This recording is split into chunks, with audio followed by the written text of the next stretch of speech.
Hi there, welcome to Popalong RC. In today's video, it's a little bit of a product review on the Yeah Racing 1/10 scale buggy shocks.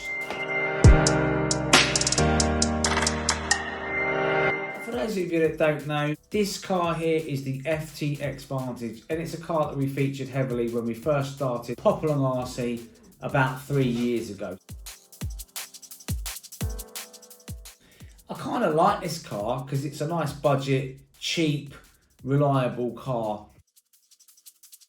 In the summer, I raced this car successfully at our Popalong GP and at other tracks as well. And do you know what? It handled really nicely. There's plenty of speed there. The only thing that let it down slightly, it's a little bit bouncy on the rougher terrain. I contacted our good friends over at Rochester RC and I asked them, have you got any decent shocks that I can stick on the Vantage? Any 1/10 scale buggy shocks?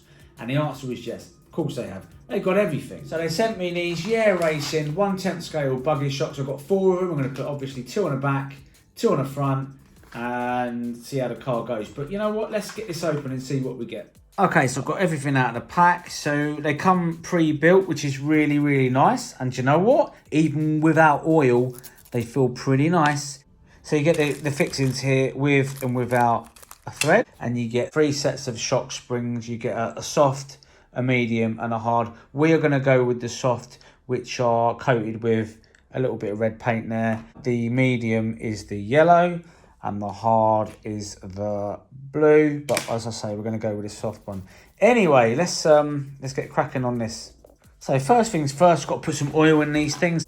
So the shocks come complete with 4-hole pistons, which is exactly the right piston for me because I've used these in most of my shocks and I want quite a fast rebound on these, so I'm going to go with a 4-hole. But it does come with different ones here. We've got 2 and we've got 3-hole, but I'm going to stick with a 4-hole, so we better fill these up. So in the manual it does recommend 450 CST, which is not actually far off because I'm going to use 420. I always use 420 in my buggies. I trust it. I always go for the TLR shock oils. They do them as a kit and they're quite reasonable as well. So let's fill these up.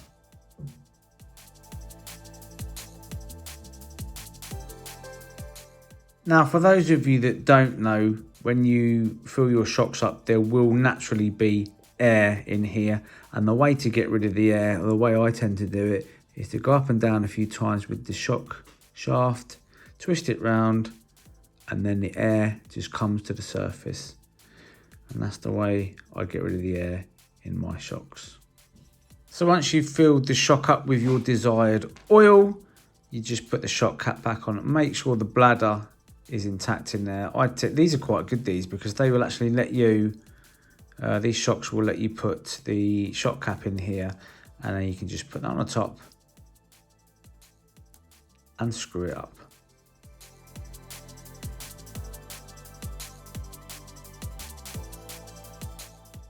And there we go, 1 shock done. Just got to put the spring on, get them on the car now.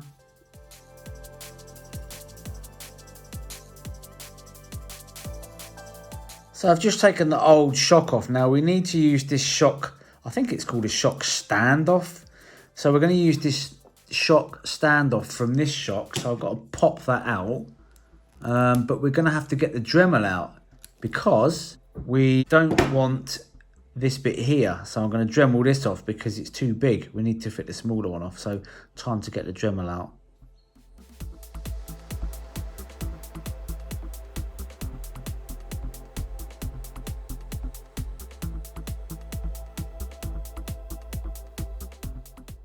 So there we go, we've got quite a nice finish on that shock standoff, and I guess it's time to fit it now.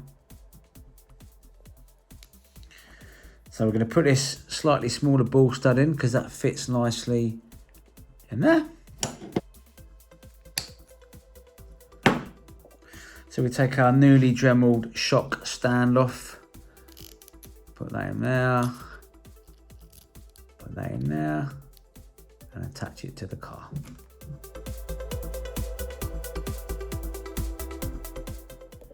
Then we take one of the ball studs with the thread on.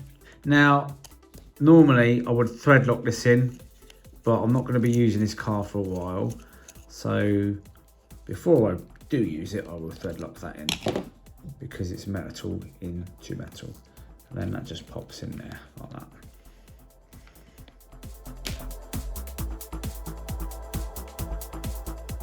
Okay, shocks are all on, looking, do you know what, it looks really nice. Do they work well? Let's have a little look.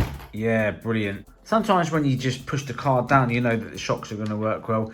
It's firmer than it was, which is what I needed, because with this car, I mainly use it on flat grass, don't really hammer it on jumps and stuff, but yeah, looking really nice. That's about as low or as high that I'll probably go. So they all fit nice. Couple of little mods in there we had to do to get it there, but overall really happy with it, and looking forward to testing it. I hope you enjoyed that quick video there of the Yeah Racing 1/10 scale 90mm buggy shocks. If you want a set of these, you can pick them up from Rochester RC. If you follow the link in the description, you get a little bit of money off on checkout, so go do that. All I've got to do now is wait for the rain to stop and go and test this thing. By the look of it, I think it's going to go okay. They do look nice. Fingers crossed we get a nice day. I'll take this out and show you how well it performs on the track. Anyway, if you like what you see, like, subscribe, hit the old ding dong bell, and we'll see you again on another video.